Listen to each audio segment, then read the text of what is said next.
আসসালামু আলাইকুম। কেমন আছেন সবাই? আশা করি সবাই ভালো আছেন। আজ আমি একটা নতুন রেসিপি নিয়ে এসেছি।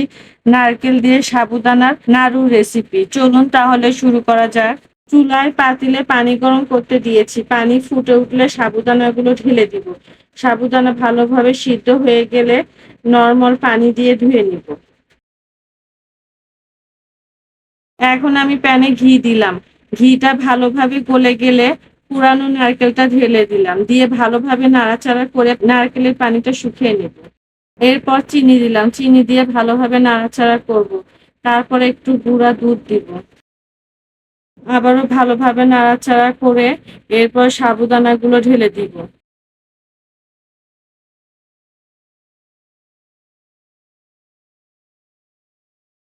সাবুদানা মিশ্রণটি যখন ঘন হয়ে প্যানের গা ছেড়ে আসবে এবং বেশ আঠালো হয়ে যাবে, ঠিক তখনই বুঝতে হবে এটি নাড়ু তৈরির জন্য পুরোপুরি প্রস্তুত।